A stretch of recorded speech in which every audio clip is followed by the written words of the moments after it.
Dictation अभी 5 second में चालू होगी।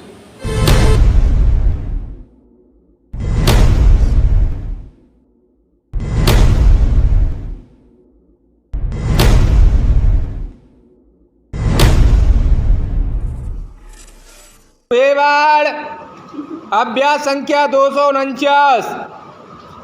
उप सभापति जी, मैं निवेदन करना चाहता हूं कि विकास के लिए हम जिस मात्रा में पूंजी लगा रहे हैं उस मात्रा में हमारे देश में उत्पादन में वृद्धि नहीं हो रही है।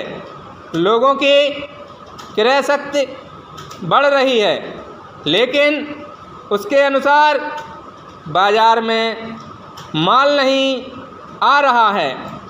मैं यह भी कहना चाहता हूं कि इतना कहना ही पर्याप्त नहीं होगा कि मूल्यों को कम करने के लिए उत्पादन बढ़ाना आवश्यक है। यह ऐसी चीज़ है जिसमें किसी को मतभेद नहीं हो सकता है। देखने में यह आता है कि सरकार की नीतियों मूल्यों को बढ़ाने में तो सहायक होती हैं, लेकिन उनसे उत्पादन में वृद्धि नहीं होती है।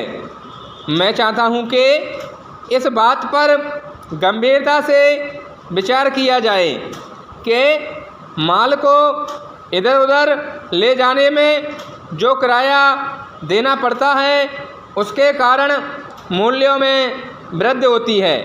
मुझे आश्चर्य है कि वित्त मंत्री ने अपने भाषण में यह तो कहा है कि मूल्य वृद्धि से उन्हें चिंता हो रही है, किंतु मूल्य वृद्धि को रोकने के लिए कौन से कदम उठाए जा रहे हैं, इस संबंध में वित्त मंत्री अपने आप में भी स्पष्ट नहीं हैं। मैं उनके इस कथन से सहमत नहीं हूं कि थोक मूल्यों में करीब 8% की वृद्धि हुई है।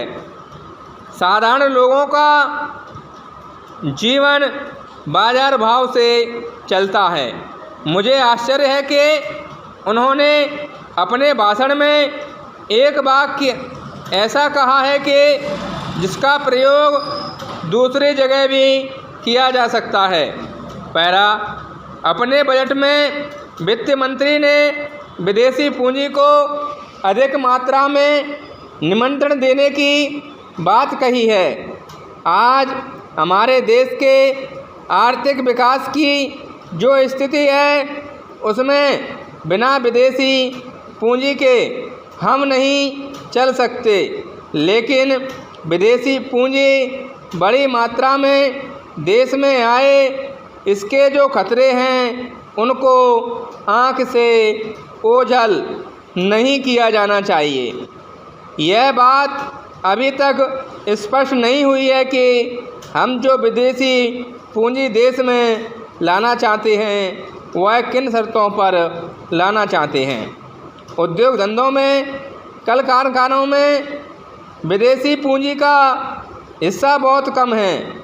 यह बात वित्त मंत्री ने कही है।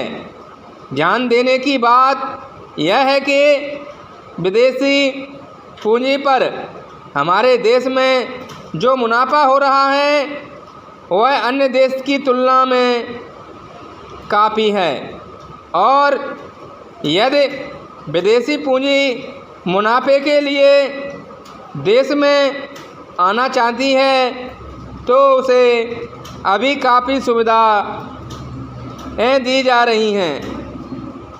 मैं आपके माध्यम से सरकार का ध्यान इस बात की ओर भी दिलाना चाहता हूं कि हमारे देश में धन कुछ ही हाथों में इकट्ठा होता जा रहा है। यह स्थिति ठीक नहीं है।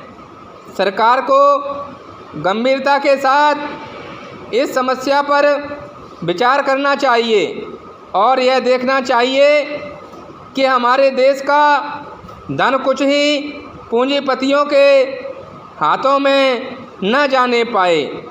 सरकार ने इस संबंध में कुछ कदम उठाए हैं। पूंजी को कुछ ही हाथों में जाने से रोकने के लिए सरकार को प्रयत्न करना चाहिए। स्टॉप।